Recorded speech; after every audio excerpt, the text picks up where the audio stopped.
Hey everybody, and welcome back to Living Between Paychecks Kitchen. I'm Oz, Jack and later still Lake Jackson, and I'm going to do a quick one here. This one's got to be not healthy as well. I recently stopped into a local restaurant and saw that they had done this, so I wanted to try it. So we're going to fry apples. Again, not healthy. So before we get into it, be sure to like, share, subscribe to the YouTube stuff, get the little notification bell in that corner to get a heads up when we do these Tuesdays or Fridays as close as possible.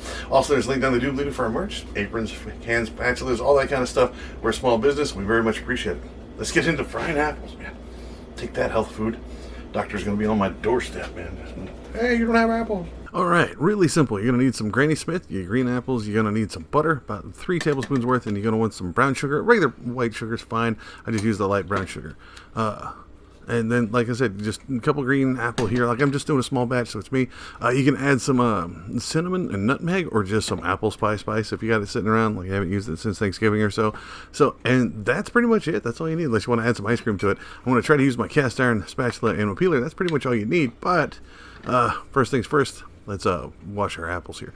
I know you're going to peel them, so washing them kind of feels kind of silly, but you can leave it on if you want. I just prefer to peel them off. So again, just take your peeler, mind your fingers, peel it off nice and thin, and then you can take this and eat it yourself or feed it to a goat. Goats used to love these things. Monkeys used to love them too on the farm I grew up on. So now you got them nice and peeled. Get you a nice sharp knife. Shout out to Andy. You're going to go ahead and split it in half. You can kind of scoop out the innards that way.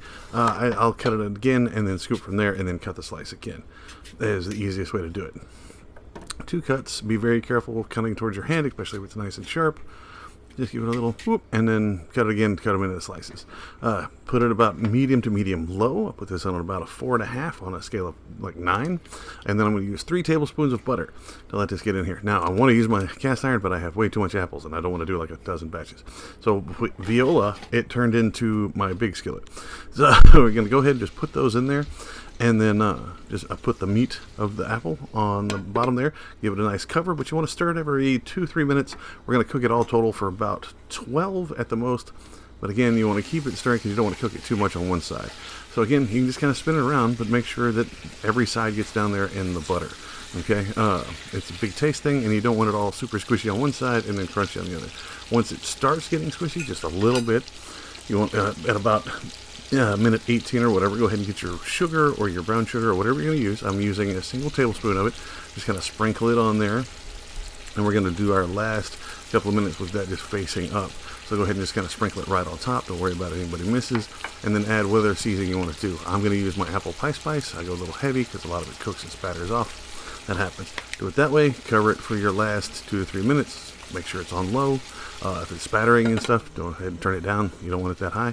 So it'll be nice and squishy once you get in there. You don't want any crispy parts right in the middle because it just kind of got a weird texture to it. Plate it and you're ready to go. So this is super simple. It was a big thing at this restaurant. Oh, you got to try the fried apple. You got to try it. And I tried it, and they had it as a side, and then they had it as a dessert. And on the side, it just came in a little dish like that. Came with dessert. They offered vanilla ice cream, which I had some Bluebell ice cream, added it to it. But it's super simple. I don't know how well this holds up because the apples get squishy and apples brown really easy once you cut into them and get to the oxygen. So I wouldn't trust it. I'd keep it sealed, keep it refrigerated. It'll be good for a couple of days. Driving to a family gathering or getting it ready for work the next day should be fine. But this turned out really well. Again, not healthy. Way too much butter, and then I added ice cream. Sorry that the lights were off, but there was a last minute thought. I was like, oh yeah, I got ice cream. Let me try this. So this is what came out. It works so well. You got to try it.